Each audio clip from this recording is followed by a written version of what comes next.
The only school that teaches you about money is the School of Hard Knocks. Until now. You need to learn this business, and this is the time to do it. Become an insider, so you have to know the rules before you get in the game. Welcome to the Money MBA Podcast. Oh, have I got your attention now? Where you'll learn how to be a master of money. There's so many ways to make money today. Let me show you in 2 seconds flat why the rich get richer and the poor get poorer. Now here's your host, Jon Kutsmeda.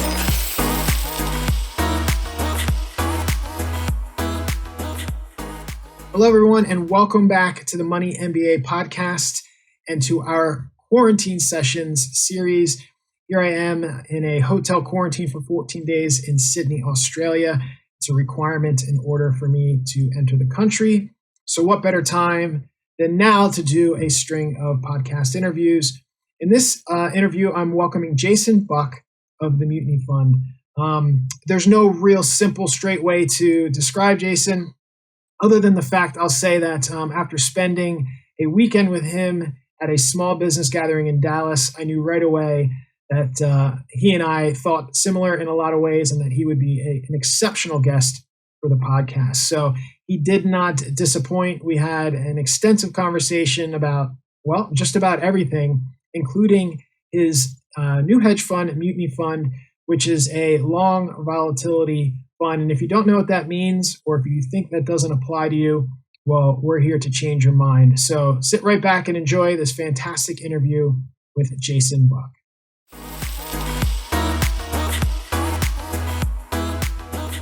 Jason Buck, my friend, thank you for joining me here on the reboot of the Money MBA podcast. And I'm in quarantine in Australia and Sydney. So these are aptly titled the quarantine sessions. Thanks for coming on. And tell me, where are you at these days? Well, normally I live in Napa Valley, California, but I'm here in beautiful Philadelphia for the holidays, and excited to come on the podcast and hopefully try to keep you sane, although I might tip you over the edge. You never know. So we'll see how it goes.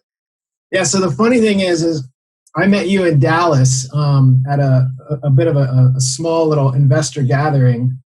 And we were sitting at dinner and we were just kind of making small talk. And I've never met you. I didn't know much about you. And it was just kind of a funny conversation. But as the weekend went on, it became very obvious that you're the type of person that it's very valuable to be around you from both a investing standpoint. I just think as a thinker, there hasn't been somebody that kind of made me do a double take in a while since Mike Green.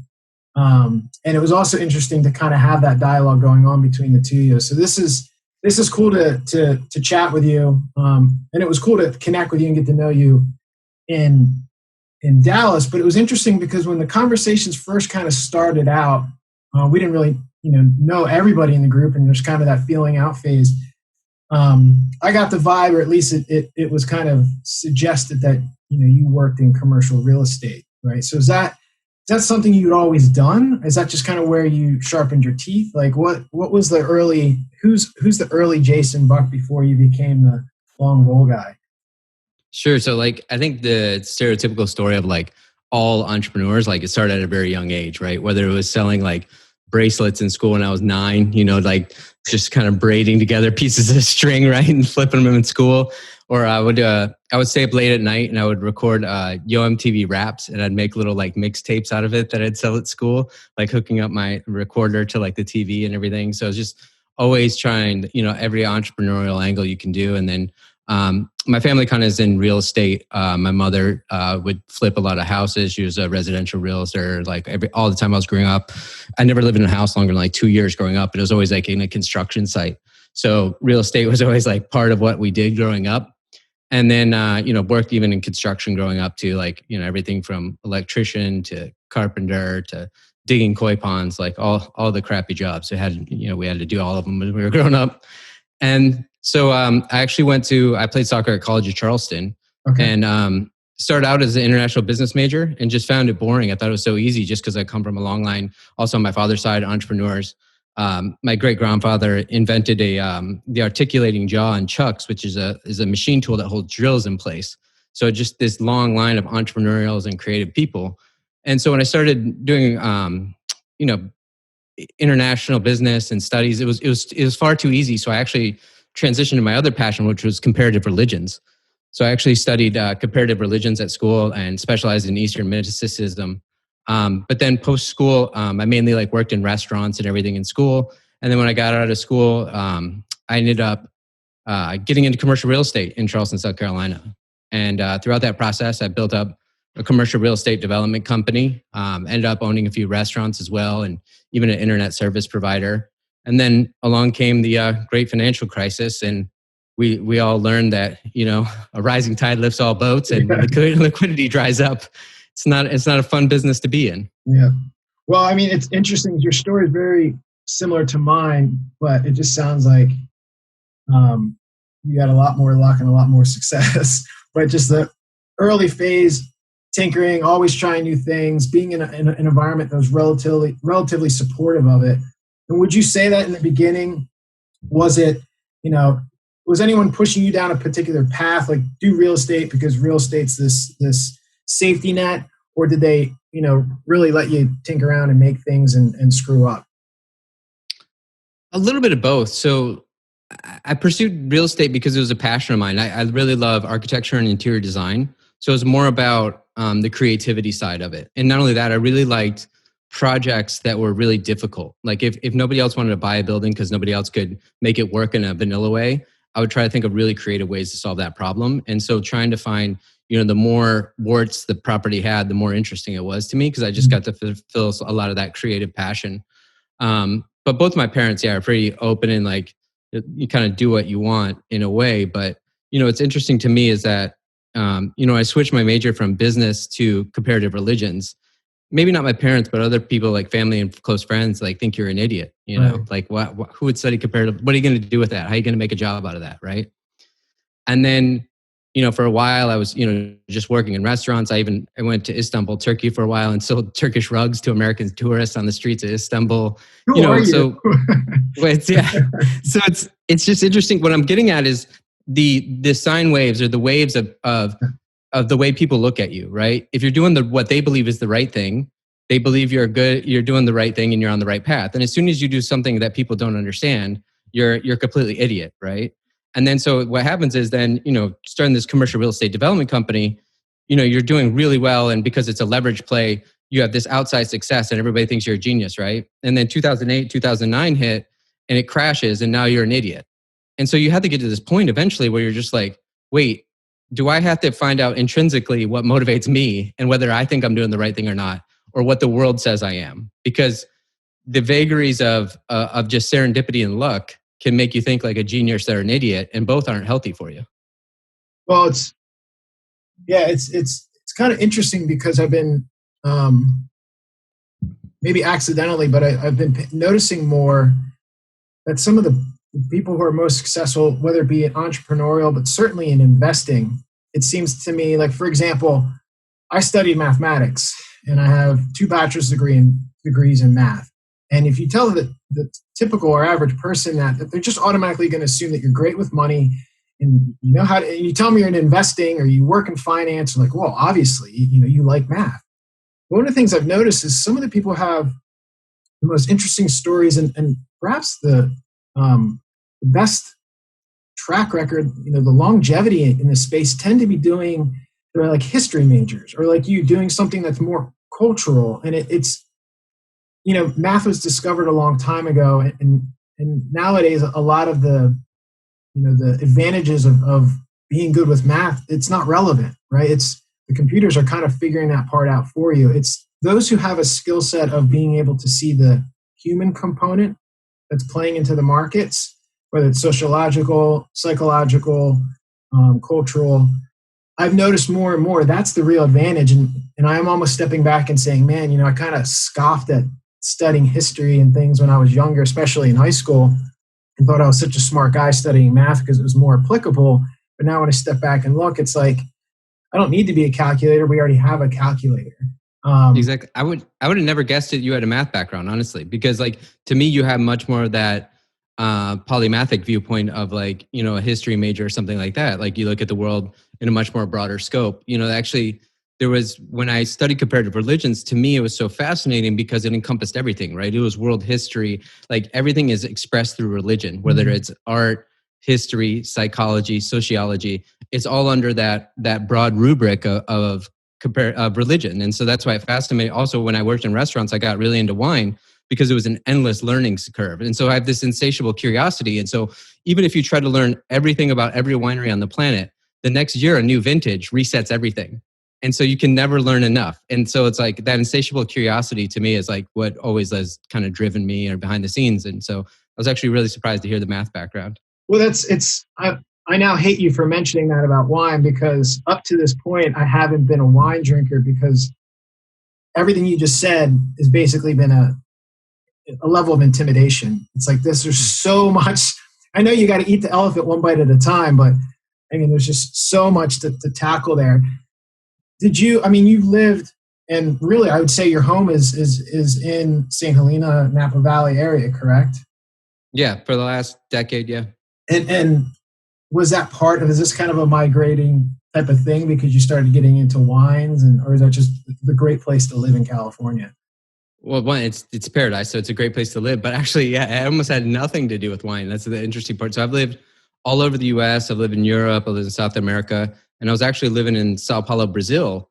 And my girlfriend and I were breaking up. So I came back to the US, and I was likely going to settle in San Diego. And then it just so happened, my mother had recently moved to St. Helena, and she runs a little single screen movie theater there. Oh, wow. And so I just came up to see my mom for a little bit. And then next thing I know, it was like 12 years later.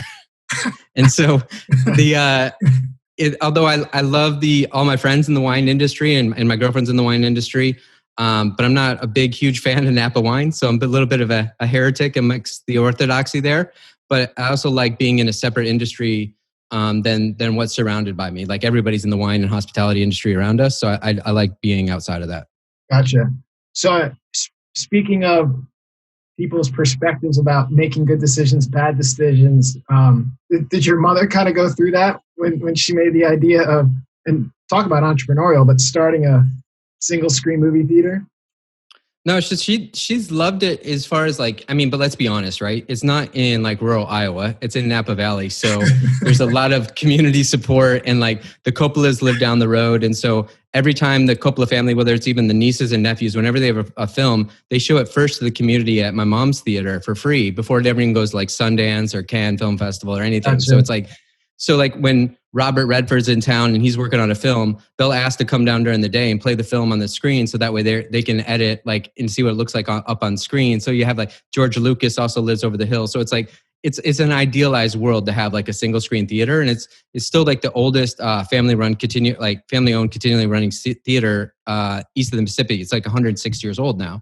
And so it's a very like jewel box for St. Helena and just for Napa Valley in general.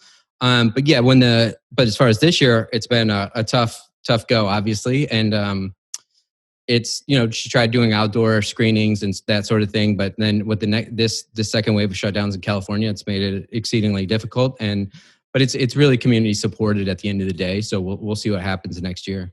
Yeah, it sounds like you've probably had a really difficult time networking.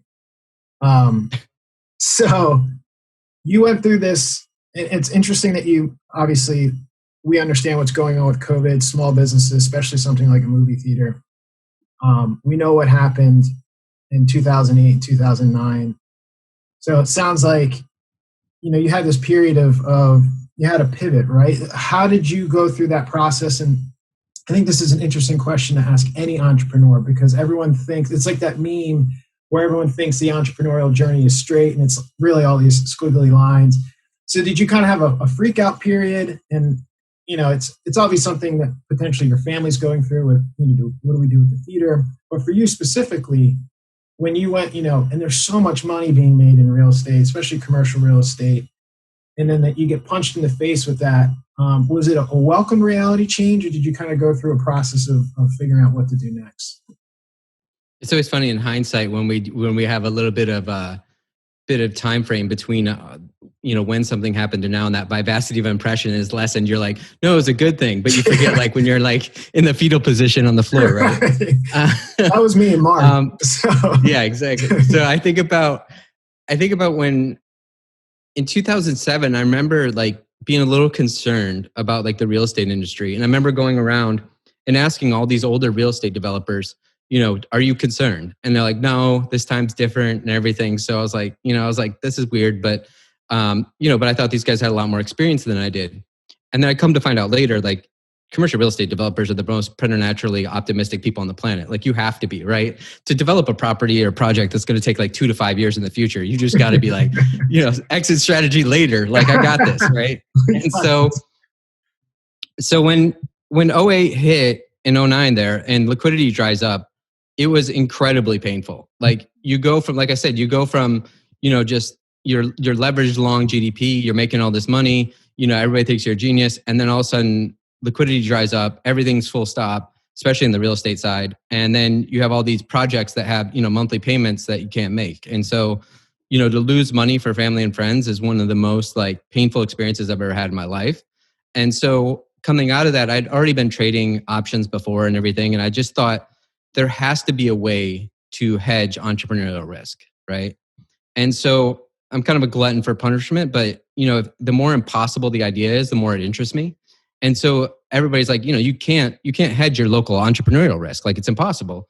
And so I just kept thinking about it and kept working on it and started, I was already trading options anyway, started, shorting the markets in 2008, 2009, but wasn't a professional options trader. So I really learned about things like fixed strike vol, which just means if at the money volatility is 20% and out of the money is 40%, right? And you buy an out of the money put at 40% volatility and it moves to your strike, but volatility's gone up from 20% to 40%, that means it hasn't moved at all on your put. So therefore you may have been directionally right and everything, but you didn't make any money. You actually lost money due to theta bleed. Right. And we can get into that later, but like this is what Robinhood traders are going to learn now, right? They did those Tesla calls, with Wall Street bets and everything, and they got the dealers on the other side and they made money. But those dealers aren't stupid. Next time they're going to drive up that implied volatility. So even if you're directionally right, you don't make money. And that's really confusing to people. And it confused me in 08 when I was trying to figure it out, shorting the banks.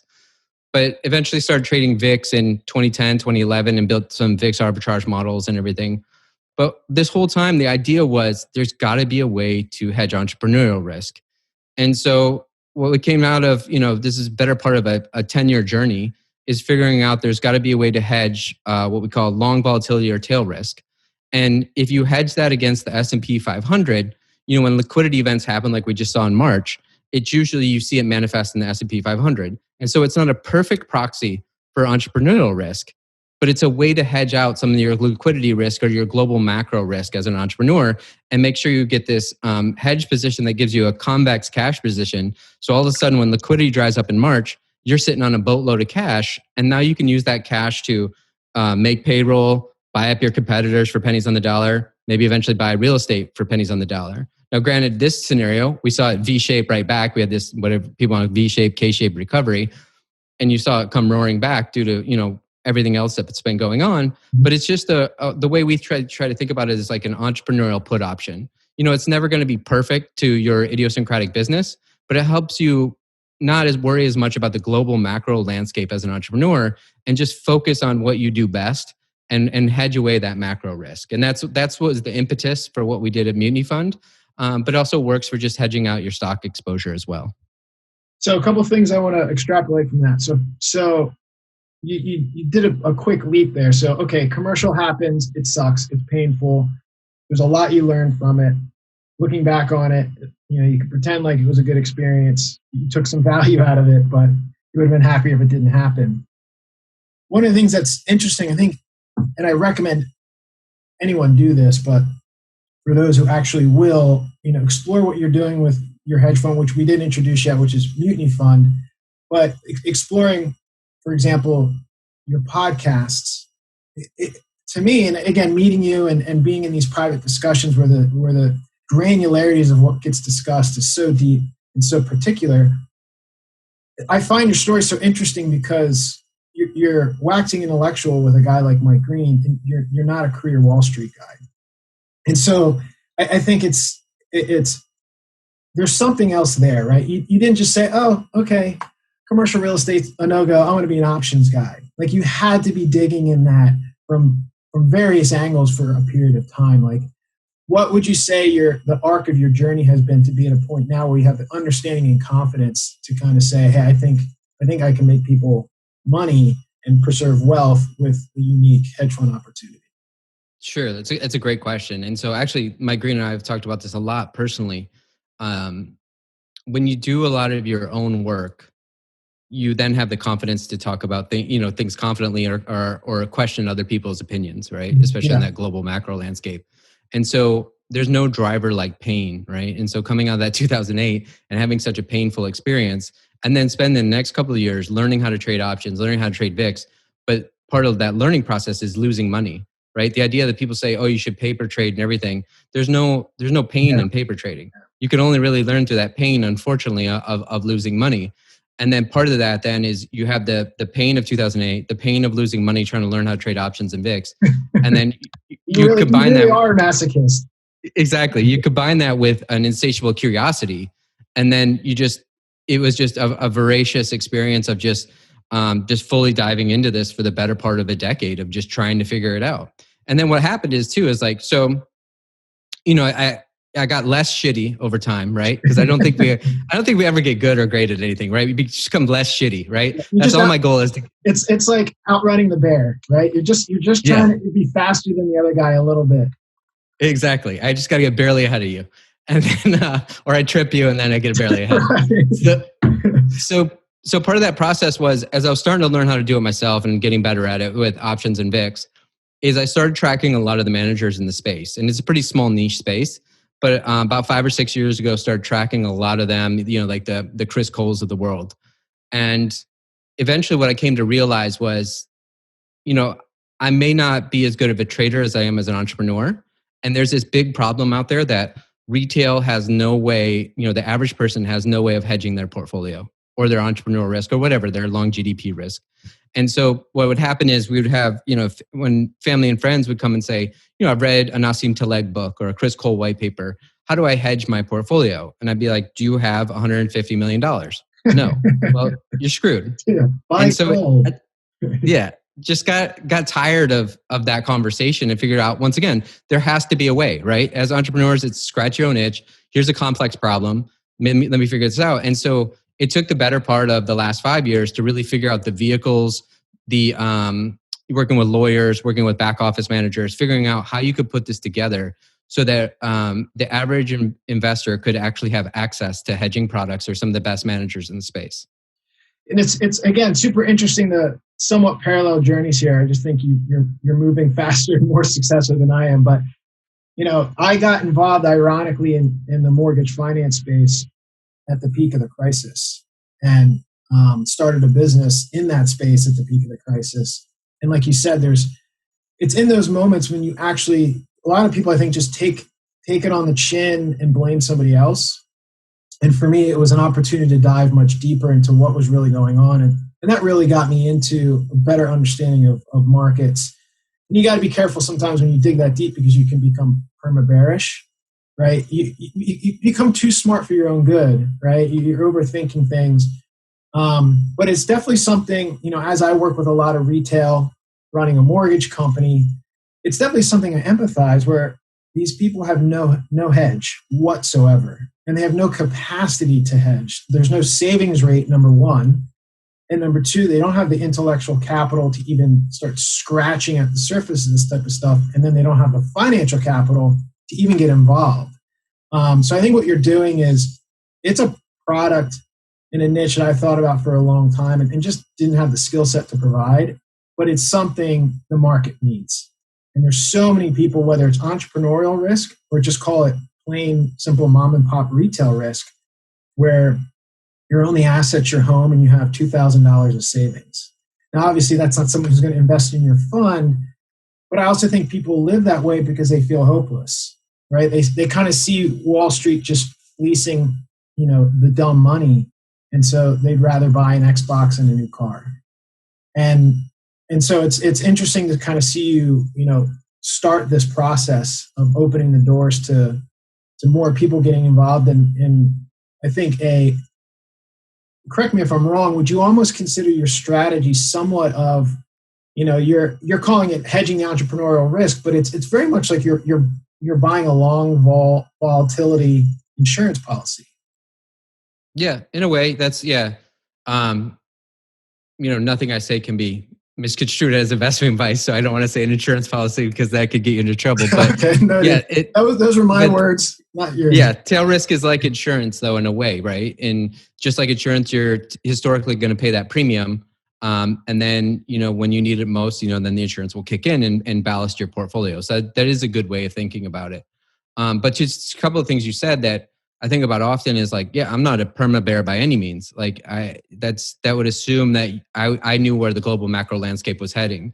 And I have a lot more epistemic humility than that. And a lot of times I get accused of being a contrarian. I don't think I'm a contrarian. I just don't think anybody knows what they're talking about, right? And so if you can combine this negatively correlated asset like long volatility and tail risk with long stocks, bonds, private equity, VC, real estate, which are all long GDP, if you combine something that's negatively correlated with that and you rebalance over time, that's what builds and preserves your wealth. So it's about not predicting the future. It's about having a portfolio that's holistically built to handle whatever comes in the future. And none of us know, because I think you're absolutely right. It's fascinating to me that the more intelligent or intellectual somebody is, the more likely they are to be a perma bear. I don't know what it is, that skepticism runs deep or whatever. And I think we were sitting at maybe that first night, I can't help myself. I have Tourette's. Sometimes I should just be quiet. But everybody around the table was talking about, everything that can and will go wrong. And I was like, all of us sitting around this table are naturally, skeptical or going to be, contrarian or whatever. But I was like, why don't we try to put our brain power towards a positive side or somewhere in the middle, right? If we could barbell both of those, maybe the realism in between pessimism and optimism is a realism. And I was trying to, push the group a little bit that way because I can't help myself. But it's interesting how you get the groups like that together and it goes dark real quick. It does. And I think part of it is you start to realize the rules of the game, and you realize the game in a lot of ways is skewed in unfair ways. And I think that's where you start to get skeptical, and you have a lot of, real money advocates and Bitcoin maxis and Austrian economics and the Feds. But at the end of the day, the reality is they're in control, and you have to play that game. And taking the, intellectual superiority doesn't make you money. And that's where you saw a lot over the last couple months, the Robin Hooders just, fleecing some of the suits. And that's a Dave Portnoy El Presidente type of thing. He really hammers that into him. And, one day he might get carried out on a shield, but there's a point in that, right? When sometimes you overcomplicate things, and at the end of the day, it's partly just because you have this inherent bias that you need to work on. So when you were looking to start this fund, and you kind of touched on this briefly, it's not, you can't Google, give me the long vol guys, right? So how do you, and to be clear, we'll get into the fund structure, maybe perhaps in its granularities later, but just so people understand, you've taken an ensemble approach where you're kind of like a fund of funds, and you've literally have sourced capital into some of the most wicked smart guys in the volatility space that typically no one would be able to invest in because they just don't have the purse size. So these guys are kind of like hermits in a dark cave, right? Doing their black magic. How do you go about organizing even a database of people to follow, and then eventually reaching out to them and saying, hey, I'd like to work with you? Yeah, unfortunately, you can't also Google how to start a hedge fund either. It doesn't you don't find good information. So when I started tracking a lot of the managers, one of the best platforms at the time was by RCM Alternatives out of Chicago. And so I got to know the guys 5 or 6 years ago at RCM Alternatives. And so I was tracking a lot of the managers through their platform, and then finding the others just through like Google searches or whatever, conferences, et cetera. And so eventually decided to kind of team up with RCM Alternatives, one to help us source managers, but also to help us run our back office. Because my partner Taylor and I don't come from the hedge fund space. We didn't work at Goldman Sachs or whatever. And so we knew that we would need an institutional framework to running our fund. And so we joint ventured our back office with RCM Alternatives to build that institutional backbone for us, right? So then I'm sourcing these managers and watching them, seeing their trades and their track records on like RCM platforms and things like that. And eventually start to get to know these managers personally, whether it's through conferences in Miami. In January, we used to have like a couple of conferences in Miami that you could go to that are for like alternative investments. And in 2017, 2018, just started to talk to some of these managers and build personal relationships with them and saying, this is what I'm kind of working on, trying to figure out if this is viable to offer a retail solution, right? And so they were interested because all of them, let's be honest, they're human. They have family and friends that aren't ultra high net worth individuals. So they're like, I wish I could protect them too. So this is a very interesting project you're working on, right? So eventually I kind of figured out the vehicle was the key. And the vehicle we went with was it's called the commodity pool operation, or a CPO. And what that allowed us to do is if we only trade in like the listed futures and equity markets, the cash settled futures and futures and options market, it allows us to take unlimited accredited investors without the 99 cap that you have in an SEC regulated fund. Okay. And so that was the key. First of all, is setting up the vehicle, the CPO. And then, so a lot of these managers are what's called QEP minimums, which means it's a higher accreditation than just accredited. And a lot of times it's at least 2 million in investable assets outside your home. Well, part of the CPO model is if the CPO has 5 million in assets, the CPO qualifies for QEP. So even if the individual managers, they can only take QEP funds. Well, if our fund qualifies as QEP, if we've aggregated 5 million or more, then we can actually allocate to those managers, which you wouldn't have access to before, right? And so this is what we figured out. And so we went about trying to aggregate that $5 million. And we did so with just saying the minimum was $100,000 to be with us, and we could provide access to these QEP managers. And then so it was also a chicken and egg problem with these managers is saying, look, this is what we're building. We're going to get there eventually, and we want to allocate to you. Will you accept our funds maybe at a lower minimum as long as we qualify for QEP? Maybe we'll beat you up on fees a little bit, whatever it is. But it's basically years of creating those personal relationships and knowing what we're going to build. But I think it's so funny, like you said, in hindsight, it's like, yeah, it makes perfect sense. And it makes sense now that we've launched the fund and and it's growing.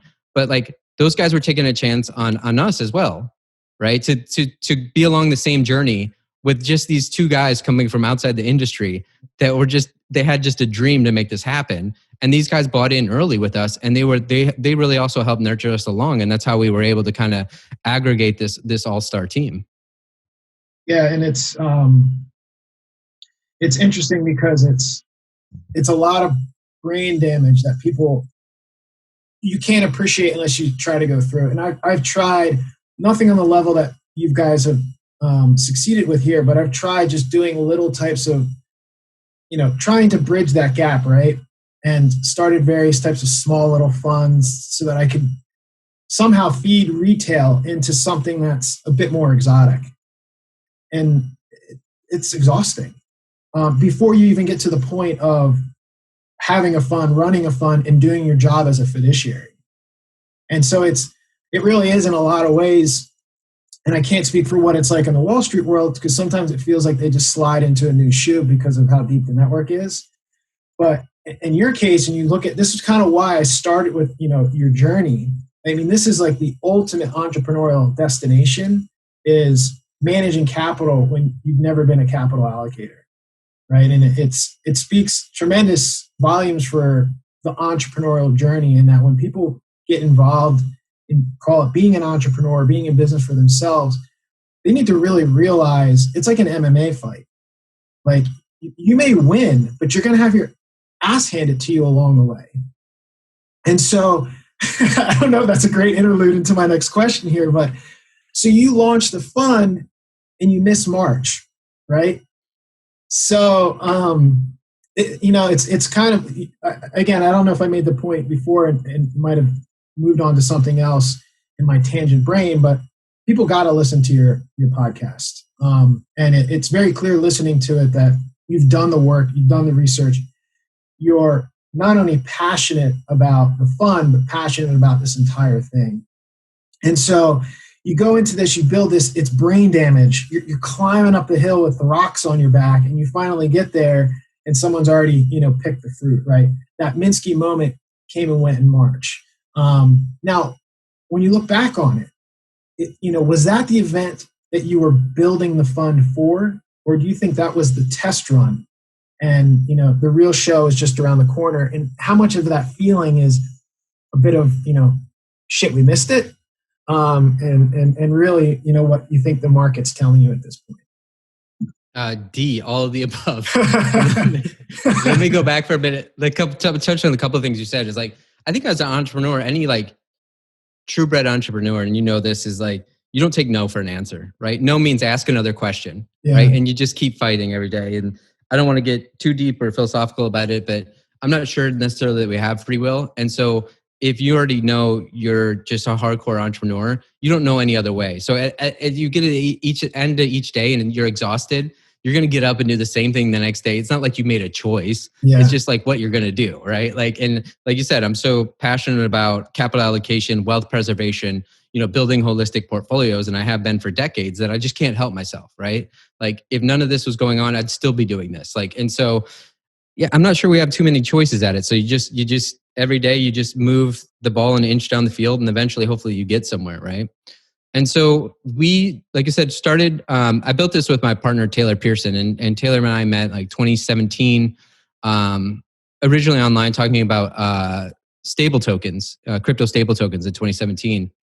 And I was just kind of fascinated by them because to me, a global stable token would be holding the world's global asset class, like different asset classes and rebalancing frequently. And that would provide you with a stable coin that would actually maybe not exceed inflation because it would actually be inflation if you had a proper basket. So we used to really get excited about talking about stable coins. And then at one point he was asking me, he was thinking about investing in Artemis. And so I talked to him about, the pros and cons of investing in Artemis and Chris Cole and those guys. But I said, I think an ensemble approach is better because there's so many different path dependencies to a sell-off, right? And so the ensemble approach makes sure that you try to ensure that you capture that move, especially if they only happen once every decade. You can't miss them, So that was the point of our ensemble approach to risk off and tail risk. Long volatility and tail risk. But then, so it took all of 2019 to get all the regulatory approvals from the NFA. So we originally were told it was going to be like 30 to 60 days to get the NFA approvals. It took the entire year of 2019. And then Taylor starts marketing in January of 2020. And, at that time, nobody's really interested in long volatility or tail risk, right? And of course. So with ourselves and family, we had aggregated a few million, but we needed to raise a few more million to get to that 5 million minimum. So the March sell-off comes, and I always like it was just on again the other night, but I really love Spy Game with Robert Redford and Brad Pitt. Okay. And in the movie, Robert Redford tells his secretary, he asks her, when did Noah build the ark, Gladys? Before the rain. Right. Before the rain, right? But everybody wants protection after the flood, right? So March was both a blessing and a curse, right? Because March sell-off happened. So now people are interested in long volatility and tail risk. So then we were able, April 17th, to aggregate the 5 million for the QEP. So we were able to launch the fund. So that's the blessing. I'm just happy to be launched and in the market and have a vehicle for people to be able to hedge their risk. But Taylor and I talked about it at that time, is like, it could have been a death hug too. Because I'm like, if we don't say a second leg down after here and volatility crushes back down, we're going to be in our largest historical drawdown, like through the end of the year. So that's the trade-off, right? And so it's both a good time and a bad time to be investing in long volatility. You don't know a priori. Like I think Taleb said it best when he was on Bloomberg a few months ago, that if you don't have insurance, you don't have a portfolio, and you can't time your portfolio insurance. So to answer your question, we built our long volatility and tail risk product specifically that you could hold it for the rest of your life and rebalance it with the other portions of your portfolio. So yes, it's like, shit, we missed it in March, but also we're just happy to be running. And Taylor and I want to run this for the rest of our lives because this is what exactly we want for ourselves and our families. It was really scratch your own itch.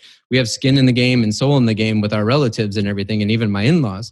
And so this is what we built to have it perpetually. So although it hurts right now, maybe to miss that, it's a very long game. And so it's both, right? So I do feel that pain, but also I have the thinking to know this is what we're building for the future.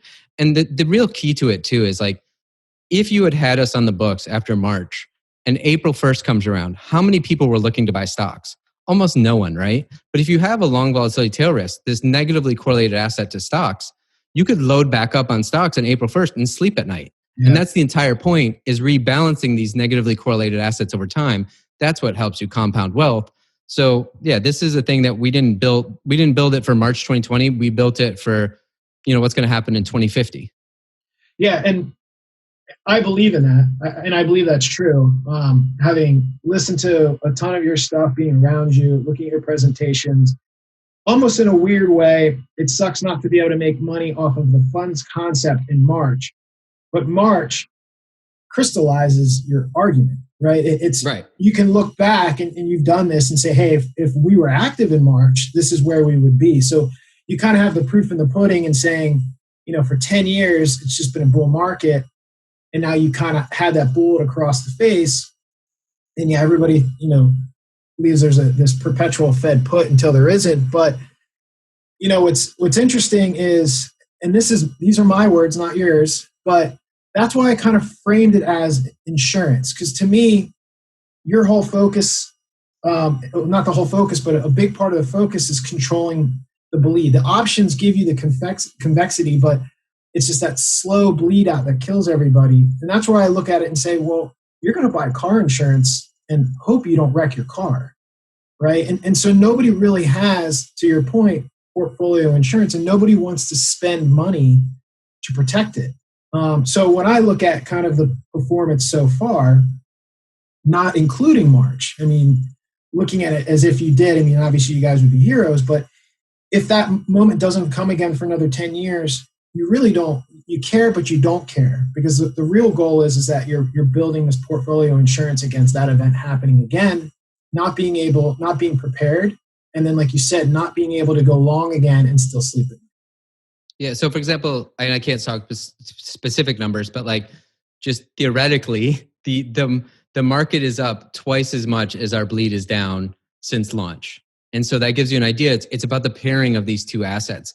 And I think a good analogy is like, you're in the mortgage business, is like, you wouldn't mortgage these multi-million-dollar homes without housing insurance, right? Like right. It allows you to buy more assets. Like you could never buy a beach house without insurance. And like, that's the whole point. Like who would ever spend $5 million on a beach house if you didn't have insurance to pay out when the hurricane wipes it off the face right. of the earth? Right. It's just impossible. Like you wouldn't spend that much money on a beach house, but that's the entire thing. Like you said, we drive these fancy cars, we have these fancy houses, all because we have insurance-like products. I don't want to go down a tangent here, but mentioning stable coins, yep. I do want to ask your opinion on crypto, but before we get there, it's interesting because, again, the more I'm around you, I've had the benefit of hearing you think and talk a fair amount. And you speak of this, holding world assets. Building wealth is really the objective here that I hear frequently with you. And so the idea of stable coins and, how, a real stable coin would hold this basket of global assets. Again, it feels to me, and correct me if I'm wrong, that's partly what you're going for here is an opportunity to give, your fund exposure to entrepreneurial risk and go long GDP while still having these various elements that act as kind of the wealth preservation, hence the ensemble approach, because everyone's kind of trying to tackle that the same but very different. Yeah. I think about, to me, when we think about wealth preservation or building your wealth over your lifetime, to me, we've been lied to, right? We keep getting told these are investments. These are investments. Invest in the S&P 500, invest in Vanguard, invest in these things. They're not investments, they're your savings, right? And you need your savings to be there when you need them most. And you need them to outpace inflation. That's all you need your savings to do. The more risk you take with your savings by going into investments, the more likely you are to lose your savings and then not have them when you need them, right? And so that's the way I look at the world, is like, you can make more money at your job or your business, right? You build skills. So you keep doubling down and tripling down on your own individual skill set. You take as much idiosyncratic risk as you can to build up those savings. You keep stockpiling them away for that one day when you're going to need them. And all you really need them to do is outpace inflation, right? We've been told this lie of like the stock market returns 8 to 10% for the last 40 years. Well, the last 40 years are a complete anomaly. We don't know if 60-40 portfolios are going to work in the future because nobody knows the future. Right. And so, yeah, we think about portfolio construction as to me, it's like a stable coin, right? If I can hold the world's assets, rebalance frequently, hedge out some of the risk, then my savings can outpace inflation and be there a year from now, 10 years from now, or 100 years from now, not knowing when I'm going to need them. And so part of it goes back to it comes out of the intellectual tradition. I mean, actually, it goes all the way back to the Talmud with holding a third, but it really came to the forefront in portfolio construction in the 1970s with Harry Brown that talked about permanent portfolio, where you held 25% each in stocks, bonds, gold, and cash. And then you rebalance, like say annually or frequently, depending on the rebalancing band. But that kind of permanent portfolio would allow you to manage any economic environment, because stocks are great when you have a growth environment. Cash is great in a recessionary environment. Gold's great in inflation. Bonds are great in a deflation. So that's your 4 global macro environments. So that was basically Harry Brown's permanent portfolio. Kind of set it and forget it, and it'll be there when you need it. And it clips along at a nice return with very low volatility and drawdowns. And that's exactly what you need. You need to reduce portfolio volatility to truly compound wealth. Then kind of Ray Dalio kind of took off that mantle, didn't give any respect to Harry Brown. Didn't say he came up with all weather because of Harry Brown, or, came up with this risk parity where he levered up the bond side. But, to each their own. And then recently, Chris Cole came out with his Dragon portfolio, which is just a modern interpretation of those portfolios as well. But at the end of the day, it's about having a properly diversified return drivers that can handle, growth, recession, inflation, and deflation. And, the more ensemble approach you can take to that, and the more frequently you can rebalance, you can preserve your savings over time. Yeah, and it's interesting the point you made. Again, I think the entrepreneurial connection is one of the reasons why I find conversations with you so interesting. But you made a very profound point in that as a business person, as an entrepreneur, and really, I think just even as the average person who's making a 9-to-5, you really are doubling down on your skill set. And for me, one of the reasons I've not been much of a market participant is because you can keep the 8 to 10%. The compounding I get by reinvesting in myself and my businesses and maintaining that liquidity, but it also gets to a certain point where you realize where your potential plateaus or your business can't scale anymore, and that's when you get to a point where like, well, how do I make these savings last long enough? And so I think I resonate with that because it's exactly the position I have been in recently. One of the reasons I'm a big fan of Real Vision. It's just giving me a perspective that I, up till now, haven't had the need to dive into. I want to get into what you said about, you brought up your pain in March, and I put a pin in it for later. But it was so funny because I've been talking to my partner Taylor for so long about this stuff for years, and then he was like, in March happened. He was like, man, you just like checked every box on that, because what I've been telling him is the same thing. Is like, especially if you're an entrepreneur, put everything you can back into your business, but there's going to be a point where you have excess savings left over. And to me, as an entrepreneur, I want that all to go into long volatility tail risk, because otherwise my business, my house, my girlfriend's business, my family's businesses, they're all long GDP. So I need to hedge out a lot of those existential risks. So I actually put all of my savings in long volatility and tail risk for that hedge. And it was interesting. I'd been telling Taylor that for years. And then March happens, and it's like, my girlfriend's a sommelier. There goes her business, right? We just said my mom owned a movie theater. There goes that business. My brother's a craft cocktail bartender. There goes that business. Well, it's crazy. My sister's a gynecological surgeon. You'd never think that business goes away, but it's elective surgeries. Gone. Right? Like my dad's in the machine tool industry. Taylor's wife's in the event planning, but like it all can go away just like that. And it's amazing how quickly these things happen. And thankfully, a lot of it's come back, but people are still struggling. Yeah, and so to relate that in my personal situation, I was saved by the Fed, but yep. Suppressing. I shouldn't say I was saved. My industry was saved, and a lot of people who just ride that pony until it dies. When shit hit the fan, I honestly was curled up in a ball, not so much for myself, but for everyone else, and the average, and people who haven't been able to take advantage of the financialization of the economy. And for me, again, not knowing the best way to have exposure to long volatility, my position was cash. So although I was watching the mortgage bond market do things it's never done before and literally freeze up and implode, which I didn't think we'd come back from. And the Fed really pulled out the bazookas to resurrect it. But I was going to be fine. I had enough liquidity and enough confidence in myself as an entrepreneur that it was really one of the, okay, what am I doing now? It's time to have that, that's kind of why I asked you, because it was like that conversation, you kind of kick the tires at it. And it's not until the shit blows up that you're like, well, time to do something different.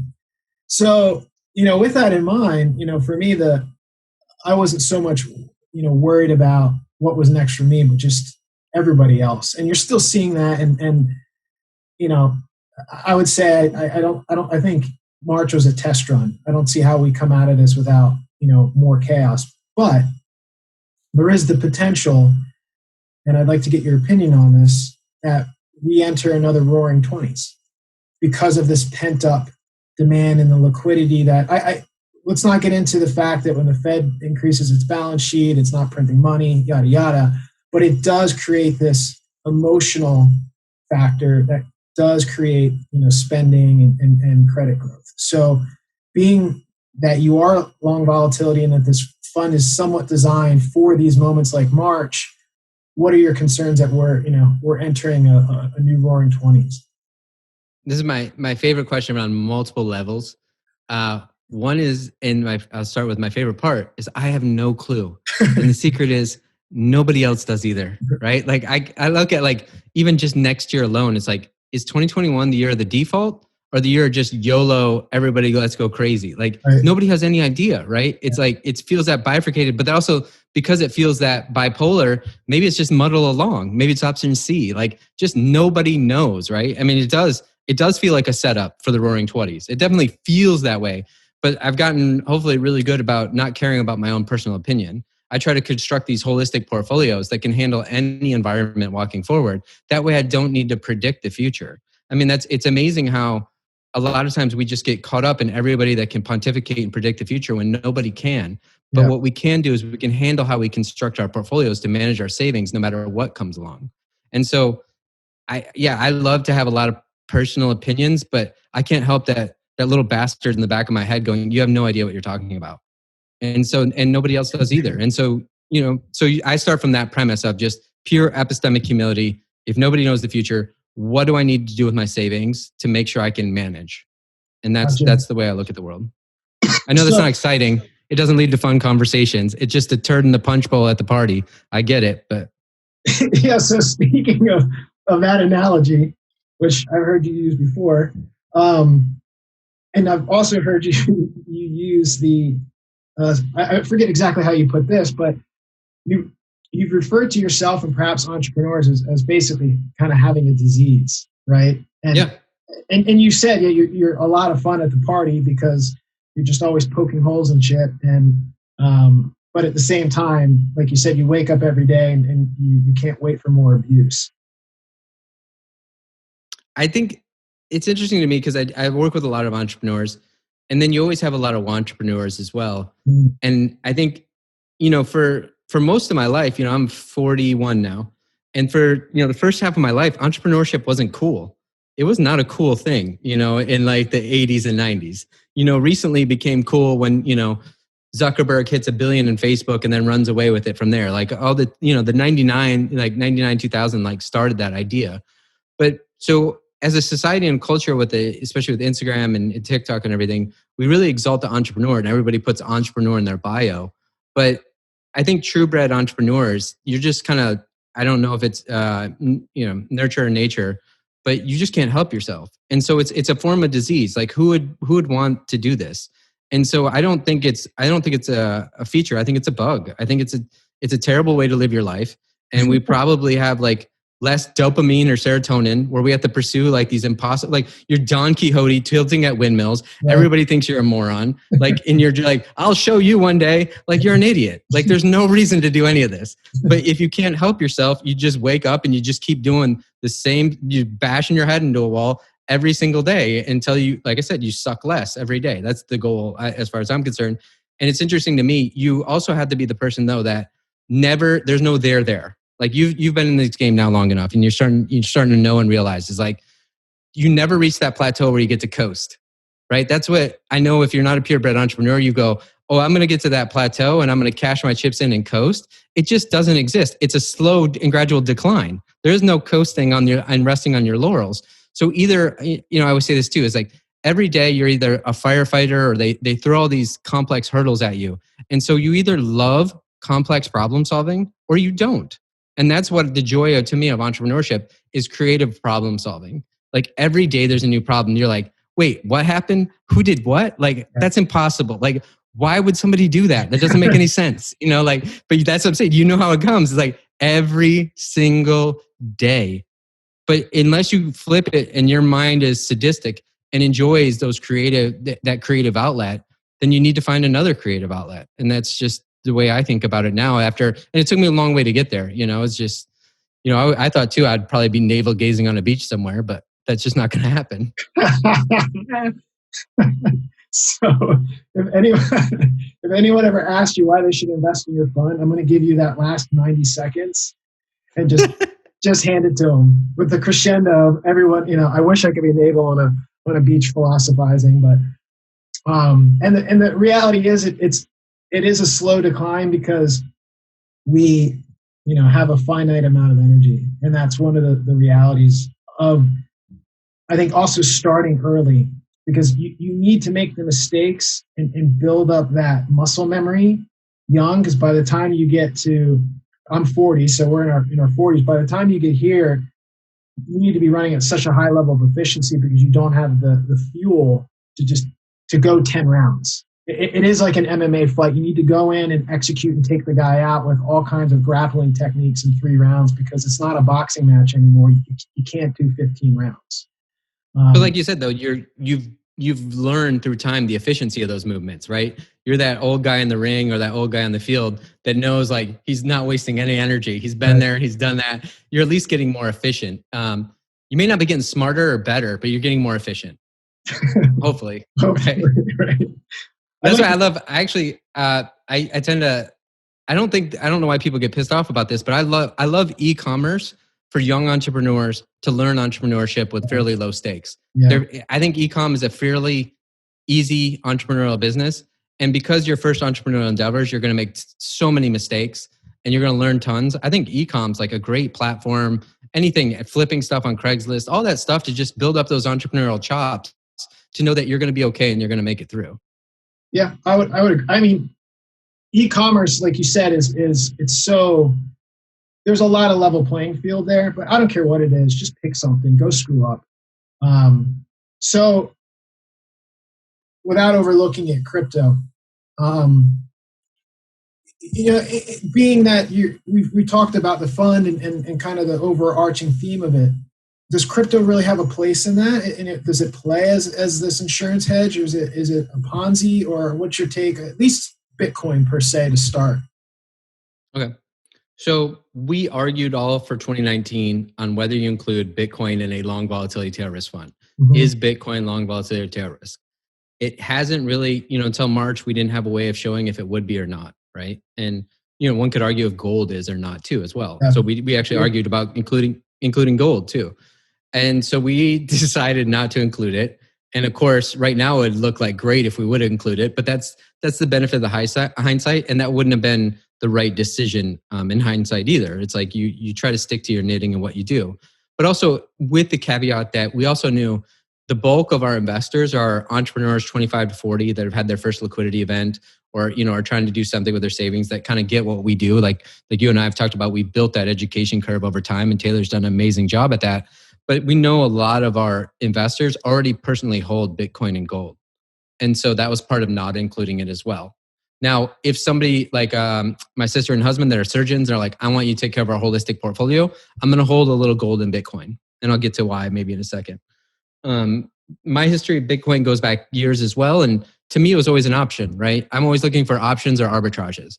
Yeah. And to me, Bitcoin was a long options play. I don't care about any of the philosophy. I'm not a Bitcoin maximalist. People can argue about all that stuff. It was just a pure options trade. And so that it made sense to me on the options basis. I think it's, fascinating then, what Ethereum and, other altcoins or shitcoins are doing. I mean, as far as the businesses they're building, but it's modern VC at the end of the day. Right. Yeah. And so the way we like to look at in a portfolio construction sense is that, I talked about holding this basket of the world's assets and talking about having stuff that can handle growth, recession, inflation, and deflation. But what actually kills portfolios over time is not actually what they're invested in. It's actually currency devaluation or currency confiscation or wars. That's actually what's destroyed generational wealth over time. And so outside of that portfolio, we do believe in holding a little bit of gold or Bitcoin as a fiat, like just pure fiat hedge, not like light inflation or medium inflation. We're talking like just an absolute all out like war or destruction of your fiat currency. If you're trying to manage multi-generational wealth, you're going to need a little bit of gold or Bitcoin to offset some of that fiat risk. Yeah. So it's interesting. At that point, what you're really hedging is the stupidity of governments and humanity. And you can see that already working in places like Venezuela and Argentina. They haven't had the catastrophe of war yet, but they've had the complete destruction of their economy and their fiat money. So it's tough when you're looking at making the argument for Bitcoin in a US dollar economy because it's not acting necessarily as a hedge against volatility. But then when you look in some of these other markets, good luck convincing them otherwise because it's basically saved a lot of people's wealth. Yes and no. I agree and disagree. Is like that's part of like you're saying if you studied history or comparative religions or whatever, like you get to learn about these things through history, or like you and I have, if you've lived in Argentina, Brazil, Turkey, and been through these hyperinflations, it leaves an indelible impression, especially the people that are actually from there. But I always thought was interesting is a lot of the Bitcoin maximalists or different people in the crypto space have always talked about like Venezuela, Argentina, Brazil, all this stuff. And I'm like, have you ever lived there? And I always ask them that because like to me, when I was living in Argentina, Brazil, or even Turkey in the late 90s, they were going through a hyperinflation, is there was money changers on every corner. Because they're like, what's the average person to do? They can't get out, like they're getting screwed. And I'm like, every average person in that country is changing into USD on the street corner.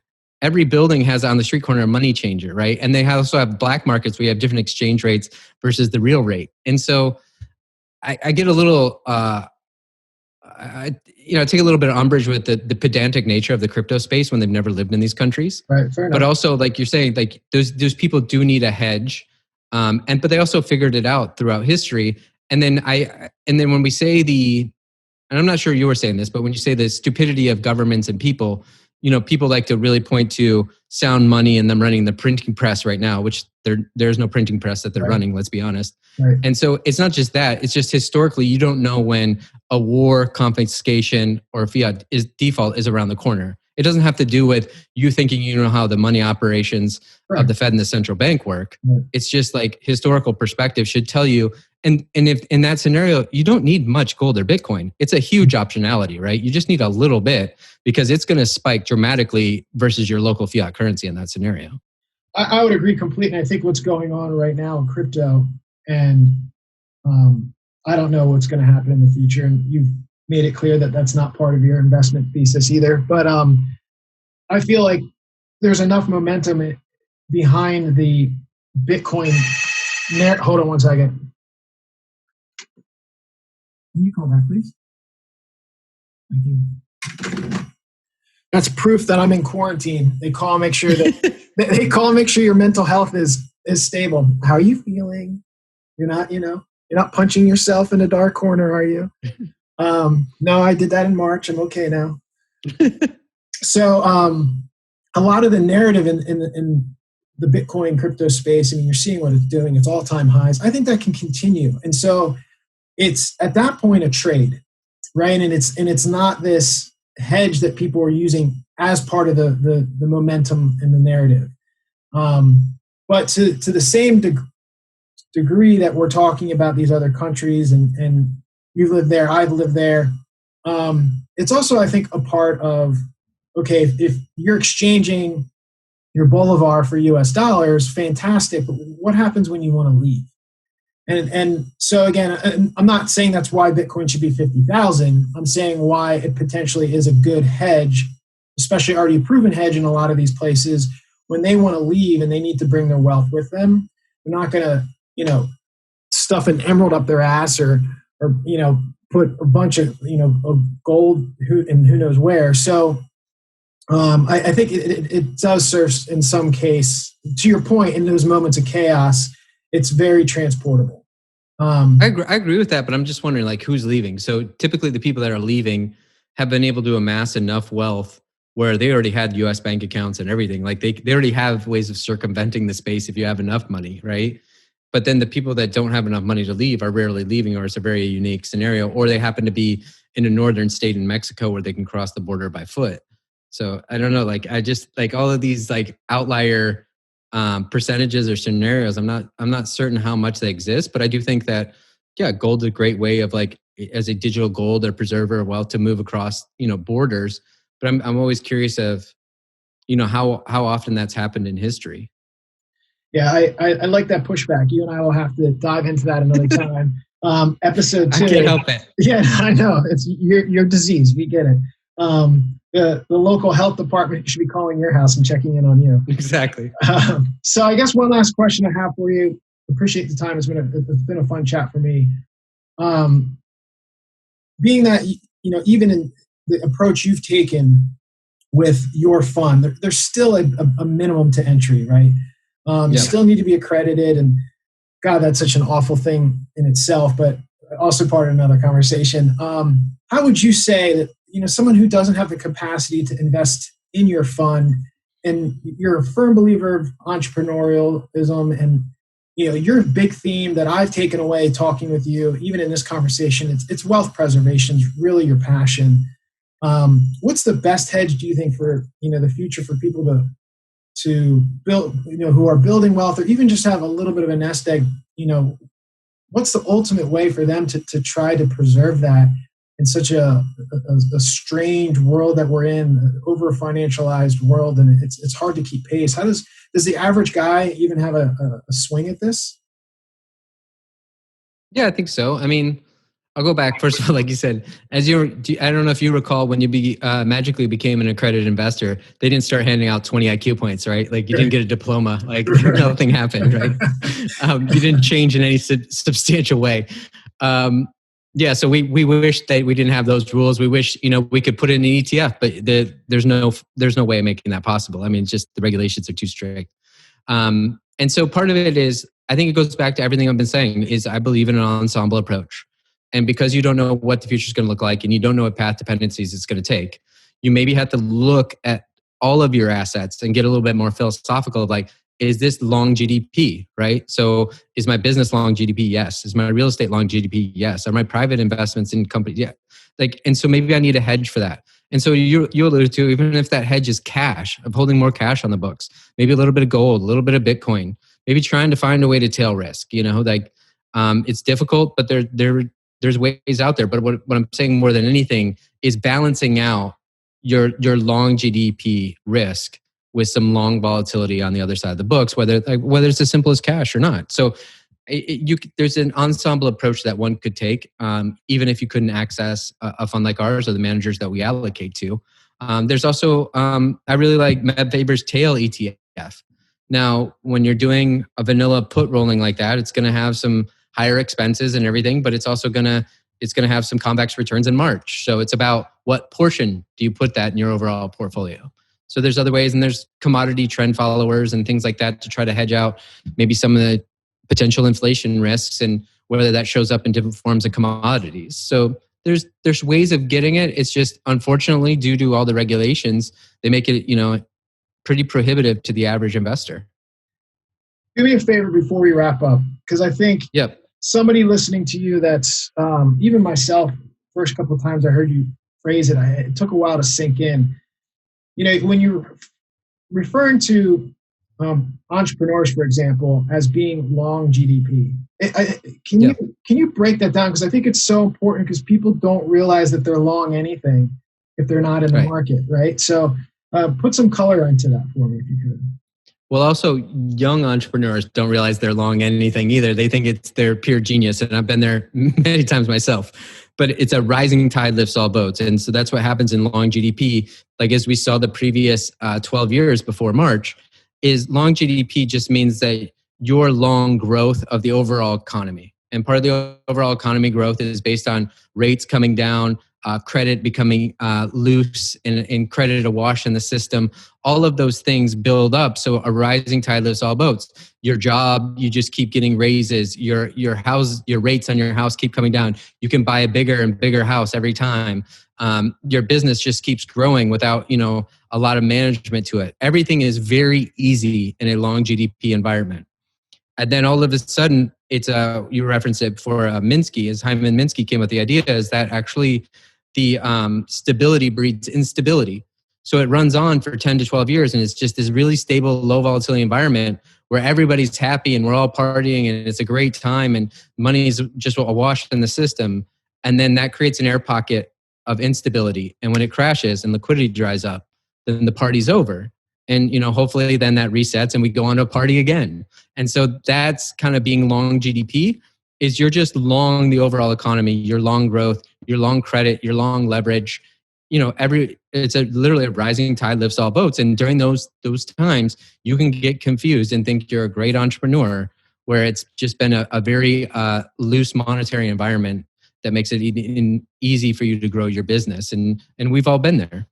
Yeah, and I promise, man, I'm going to let you go. But you touched on something else that I really want you to get in for the sake of what you're doing. And that's this, we're kind of going on the smooth path. And it's when we hit these air pockets that we have this crash or this breakdown. How has the financialization of the global economy basically made those air pockets, more volatile and more dangerous, and more or less kind of contributing to a catastrophic event like we had in March? Yeah, it's a weird thing to say, but you have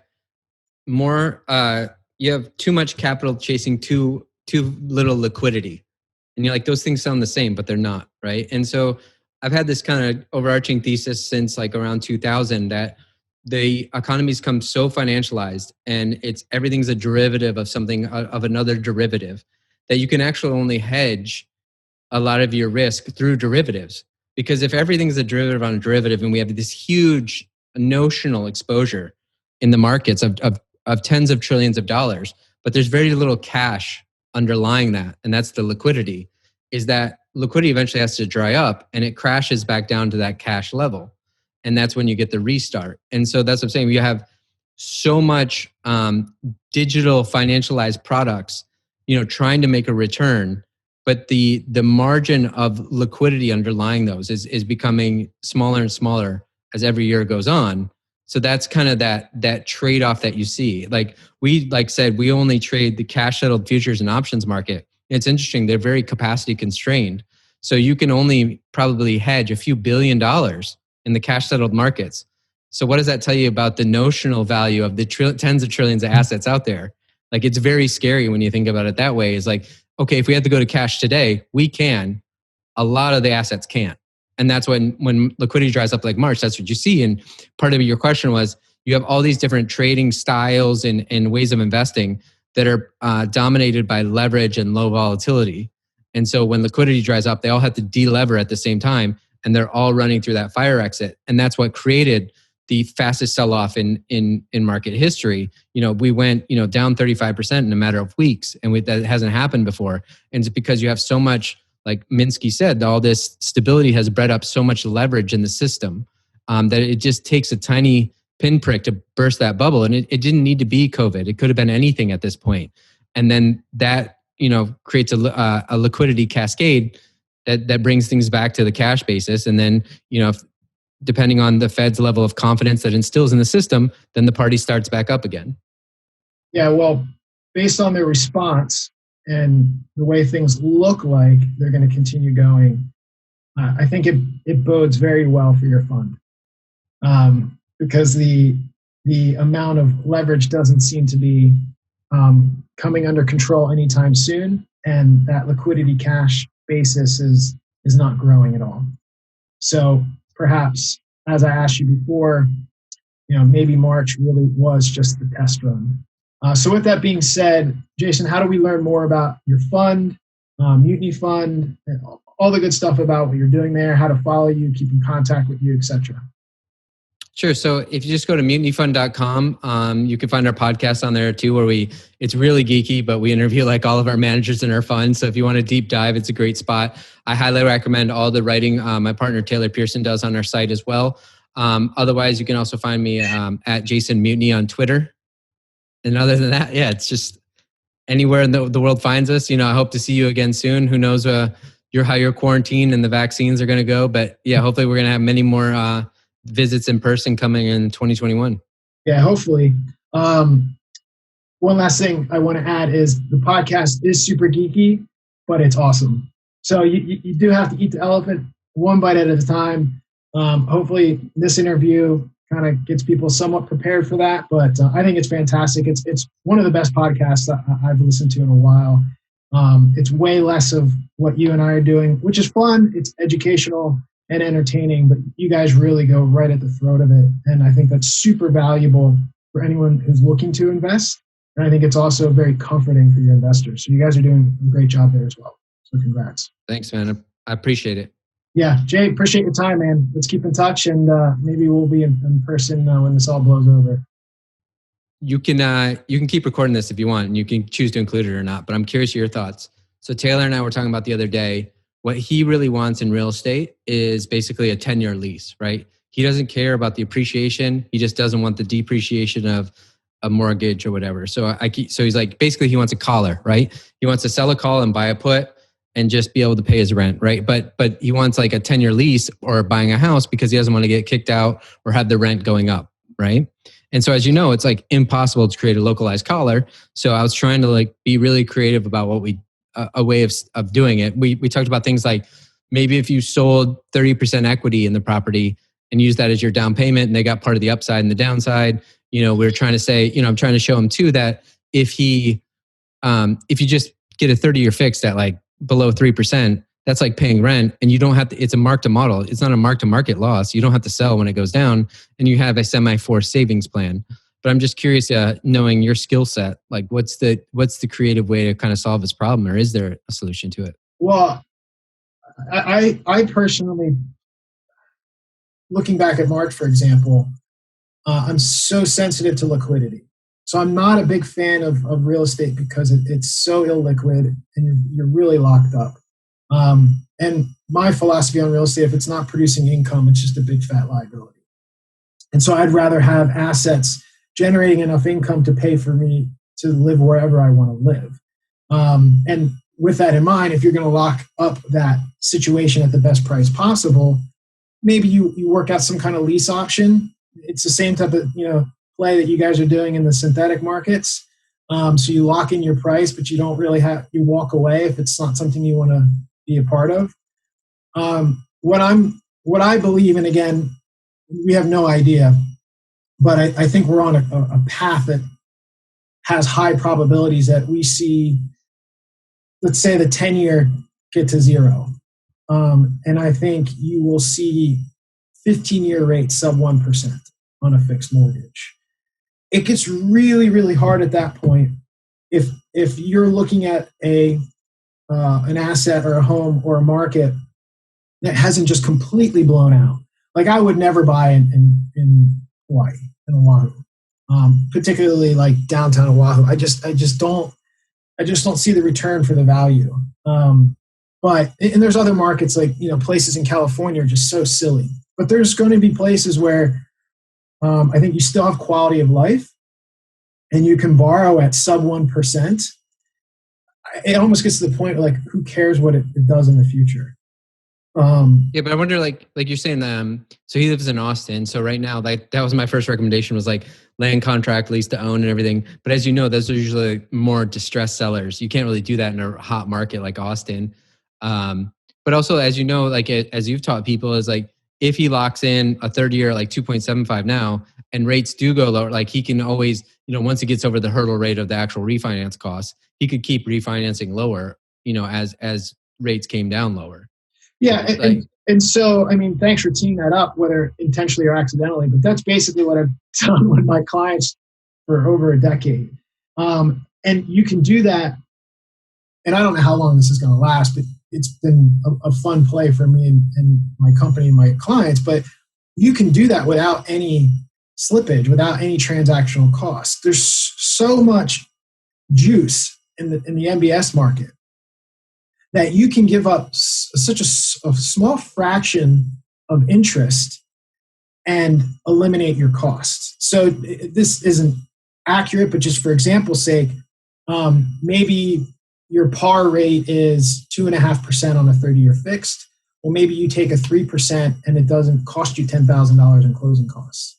On the premise that based on this call it forecast of where bond yields are potentially going because of any number of factors, that you're going to refinance that 3% to 2.5% for free in 6 to 8 months, when more or less the coupon that's being packaged in starts to trade at a premium. And you're just really following the and you're seeing it right now. The 1.5% coupon is now trading. There's no reason that should be trading right now, except for the fact that people are front running, arbitraging, and the Fed is injecting liquidity into it. But we don't need to be putting 1.75s into the market. We don't. There's enough elasticity there that there's people who haven't refinanced yet. And we're at 2.75 on a free loan. So I think you can basically what you're doing at that point is you are expecting rates to be lower and you're locking in price today. Right? You're going to buy in Austin because you think it's going to go up 30, 40% or maybe even 2x in a certain period of time, but you're also expecting over the next 24 to 36 months that you're going to continually be able to reduce your interest rate cost to almost nothing. So you're locking in price on the expectation that your carry costs are going to reduce drastically without any cost to do so. Now, most people don't think that's realistic, that you can refinance for free. And so most people kind of have that recency bias or just personal experience that holds them back from taking that approach, because they feel like, well, every time I refi, I need to be shipping off 200 basis points or it's not worth it. And dude, if you can hit a base hit and squeeze, $150 out every 12 months and it doesn't cost you a single thing, and you can do that without re-amortizing, you're just bleeding the bond market. You're basically just picking them apart slowly without them noticing. Exactly. How do you do that without cost? Like I said, you're basically giving up. It's a trade, right? The market says they want this rate, and you say to the market, well, how about you give me a slightly higher rate and I don't pay you anything for it? Right, so it's just a cascading. Hold on a second. Hi, I'm in the middle of a call. Can you please give me an hour? Thank you. I'm okay. So I'm not killing myself. It's really that delta doesn't change. So you initially take the higher rate, knowing that you're gonna, as it cascades down, you're gonna refi too. It's just it's proportionally the same. You just initially took the higher rate. Well, look at it this way. You could chase rates or let them come to you, right? So you could do what most people do and get sold on the idea that low rate means a better loan, when really you have this recuperation period. If right. I'm going to, and who cares what the rate is, if I say, hey, I can get you X for free, or you can take Y, which is $200 a month savings, but it's going to cost you $10,000. Well, it's going to take you 4.5 years before you even save a single dollar. And in the past 6-7 years, that's a losing trade, not only every 4 years, but basically every 14 months, right? So you've raced and chased and paid a premium to the market, to really Wall Street. You overpaid them for something that they would have gave you at a discount in the near future. And most people don't know that, because most people in the mortgage business they used to sell cell phones 6 months ago, right? And now they're like, well, shit, I'm making $20 a phone when I could be making $2,000 a refi. And so they transition into the mortgage space with no understanding of the game, no understanding of markets, certainly no understanding of how mortgage-backed securities and the way these things are priced and the liquidity premiums in them are what really drive rates. They're not making any hedge or really consulting their clients on what to do next. They're selling rate of the day. And most people get caught up into that and they're like, oh, rates are so low. And I'm like, yeah, they are. Can you imagine how much lower they're going to go? And the trade-off is relatively small if you're playing that timeline, if you're playing the long game. Because let's say you decide not to take the 2.5 or whatever rate it is and pay the $10,000 in closing costs, and you take the slightly higher rate for free. Well, first of all, you've got the opposite of that, the inverse of that. You now have a roughly 50-month runway before that turns out to be a bad idea, right? You could have paid the money and wait 50 months to recoup your cost, or you could do the loan for free and basically have a cushion of 50 months where at any point, if you get that lower rate for cheaper than you would have paid, it was a winning trade. Yes, you're basically buying like 4-year options, so you're getting long-term options on the market. Yeah. Yeah. I mean, but with their mortgage and their house, with the understanding that if that option doesn't work out, it's not like they're just out the premium. It's like they have a continual bleed because they're continually paying the higher rate. But we aren't talking, me offering them a 3% when they could have got a 1, right? We're talking the spread of difference on a monthly payment is so insignificant that if you can't handle the burden of another $100 to $150 a month 6 years from now, when the reality is you're not going to be in the home anyway. The average, this is how I explain it to people. There's nobody buying 30-year bonds right now, whether it's treasury bonds or mortgage-backed securities bonds, with the expectation that they're holding that to expiration, right? And the average duration of a mortgage nowadays is probably 2 years if you're lucky. But maybe if you stretch it out over the life of mortgages, 6 years. So I don't care what you tell me. You and I talk about, all the time, we did in this conversation, not knowing the future. It takes a long time for you to realize that you don't know shit. But the irony is the average person thinks they know where they're going to be in 30 years when it's comedy to me because they can't even tie their shoelaces correctly, let alone plan 30 months out. And they're making these decisions, and they know nothing about the market for 30 years. And one of the things that scares me the most is that it's the moral hazard, right? What did we really learn in 2008 when you can have people selling real estate and people buying real estate still feel like they're geniuses, and all you do is buy real estate? And it's just a fleecing of the average Joe who's, you could either rent or you could either own, but with owning, you've got maintenance costs and everything else. And they're getting crushed with the constant refi. They're going to refi anyways because they need the savings. They're just getting sold on an approach that's completely inefficient. It's like accepting base rates, like you said, is like, if the average mortgage or the average time in the home is 6 to 8 years, you have to accept that you're going to be average. It's like, I don't think I'm going to get married, but I should start saving for an engagement ring because I'm likely to be average, right? So let me ask you. Don't be so hard on yourself. Let me ask you it a different way. So we have the opposite problem, right? So I think Matt Paper wrote a great piece about how most RIAs or investment managers are quadruple leveraged to the market, right? Because like their clients are long stocks, they're personally long stocks, their business for their clients long, their company's long stocks, so their salaries long stocks. So they're quadruple leveraged to the market, so they should actually be buying tail risk. So if you're running a long vol tail risk fund, you have the opposite problem. So what we talk about sometimes is like, you should essentially be full out leveraged long your home or residential real estate, because you have this ballast for when those sell-offs happen. You have cash, you have this convex cash position. So that's kind of the question is like, what do you do? And if you're in that scenario, are you looking to get a 100% LTV, 30-year fixed, maybe take, that little higher spread so you could refinance over time without paying the fees? Like, what would you do in that scenario? Like, assuming, but like you said, totally agree with you. You want liquidity and all that, but let's just say you have businesses, you have all these other things that has liquidity. You have this convex liquid position when sell-offs happen. And so you're not actually, so you're trying not to put any money down because you don't want that to be locked up. So like, what do you do?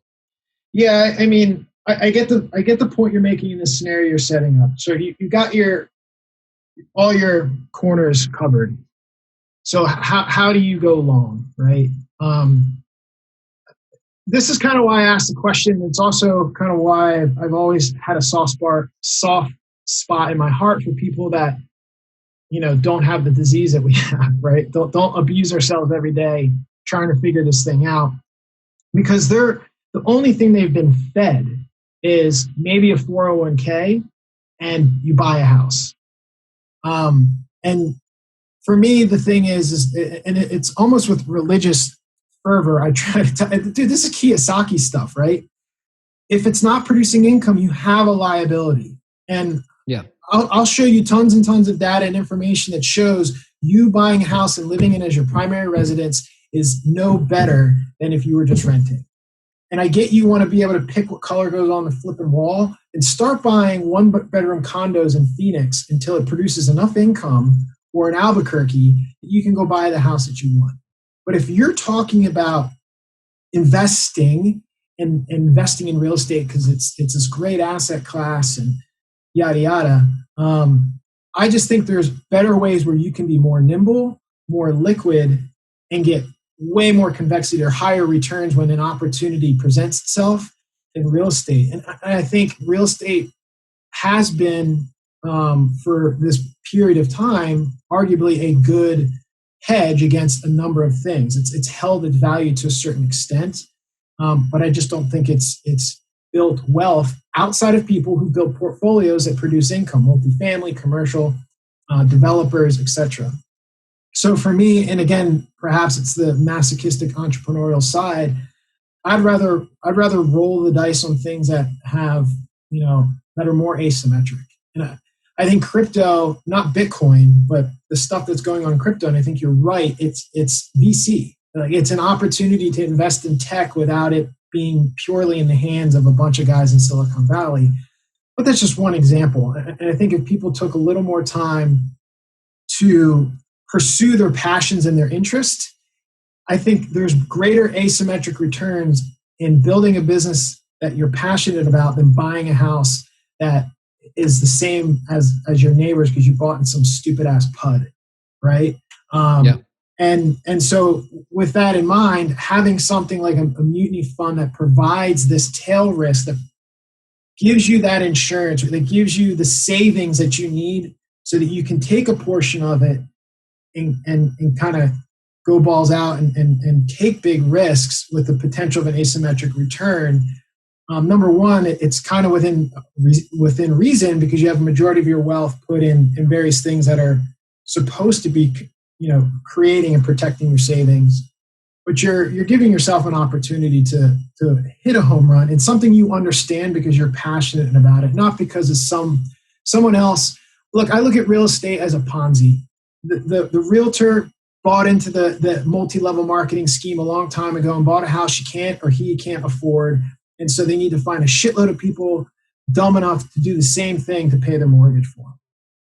And eventually, especially in a credit-based economy, that implodes because you're not creating value in the economy. You're not changing things. I wonder too, though, if you think about accepting base rates, though, in reality, right? It's one thing to say, say you have all your corners covered, you have all these asymmetric bets, you have all this income, but the base rates are your wife's going to want a house. So what do you? Yeah. So everyone I eventually get my talons into, right? Clients I've worked with for years and eventually become indoctrinated. This, and even people who work for me. Again, I'm a single guy. I'm in quarantine in Sydney because I can sit in a hotel for 14 days and then they'll let me loose in the city. And I love living in the city. And not many people have that flexibility. I get it. That's a totally different pushback, right? And I think I don't care what the cost is. People should be investing in one thing more than anything, and that's their happiness. A happy wife is a happy home. So if that's an investment you need to make for the sanctity and sanity of the household, it's a totally different conversation. And squeezing out margin, or the margin you could have squeezed out because you were renting and building a real estate portfolio, maybe doesn't make sense. But I'm still not going to. That's a totally different decision. It's an investment in your family. You're not building wealth in real estate. No, it's not. It's a non-economic decision. Correct. And unfortunately, I have to go here, but I'll think of one of the insane things I think about often, and I think you're kind of hinting on this. Is I always wonder, I'm like, why do we have mortgages, right? And if these mortgages and the decline of rates and mortgages over the last 30 years has, it's amazing to me how people just don't see the actual price appreciation in real estate becomes because of the decline in the actual mortgage rate that you can actually buy more house. That's where the price appreciation comes from. Yeah. Well, right. Not to interrupt you, but I tell people all the time, go ahead and sell your house and then buy it back and see how much wealth you've gained. Exactly. And so part of it though makes me think like when I have those insane navel gazing moments is like, why do we have mortgages? And like, it was a good idea that maybe had perverse unintended consequences. And for the next, the Zoomer generation is maybe we have to jubilee mortgages to go back to real, actual, what you could afford with your income. And if you do that, housing takes an 80% haircut essentially overnight, right? And then you think about, okay, if it takes what's the 20% value of the actual housing market combined to what a Zoomer actually makes at a job, it starts to line up again. And that's just a scary, insane thought, but it's one of the things I wonder about often. Yeah, and like you said, you got to go, but you look at the multiples of the median income to buy the medium house, and it just keeps going up and up. And it's, again, I think that it eventually is coming, but you and I may be dead by then. But I think it's a possibility that this shenanigans keep going on and on. But the housing market here in the U.S. exists. The success of my present livelihood exists because the current central banking system and fractional reserve banking system that can create credit out of thin air, not money, credit, has created a massive backstop to what used to be government-sponsored entities that are now government-owned entities, i.e. Fannie Mae, that's buying up 80% of mortgages. And the proof was in the pudding in March. When shit hit the fan and we had this big clog up and nothing was moving and the Fed came in and resurrected it and pumped liquidity into the mortgage-backed security space, anything that was not part of that machine and anything that could not meet those conforming guidelines and be sold into an MBS that Fannie Mae or Ginnie Mae was buying, and even Ginnie Mae was going through a tougher struggle because of the guaranteed payments and forbearance, different conversation, but anything that didn't have the guaranteed backing of the government disappeared. So that's all your your portfolio stuff, so your non-conforming stuff. You had this entire market called non-QM that was growing and evolving, that was providing loans to self-employed and doctors and people like that who normally couldn't get a loan because of the way their tax returns look. Poof, gone. Now it's starting to slowly claw back, but it's basically subprime rates, right? Yeah, you can get a mortgage for 5.5% when the conforming guy is getting one at 2.5%.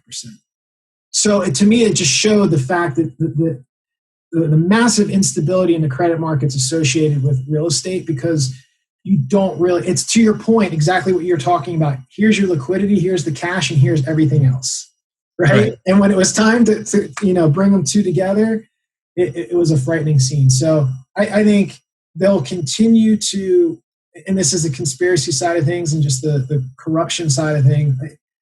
Real estate's the easiest way to fleece Main Street. And so they'll continue making it a margin play until it no longer is. And I think the trigger will eventually be if U.S. rates go negative. So it's a great way to end it. That's it. Like, boom. Drop the mic drop. All right, man. Hey, look, I appreciate your time. I can't thank you enough. And we'll be in touch, man. Let's do round two soon. All right, man. Good talk. Stay warm. Thank you for listening to the Money MBA Podcast with your host, Jonathan Kutsmeda. It's also my pleasure to see to it that decent, hardworking people in this community aren't robbed blind by a pack of money-mad pirates. To access more great content, visit us online at moneymba.com. That's where the money is.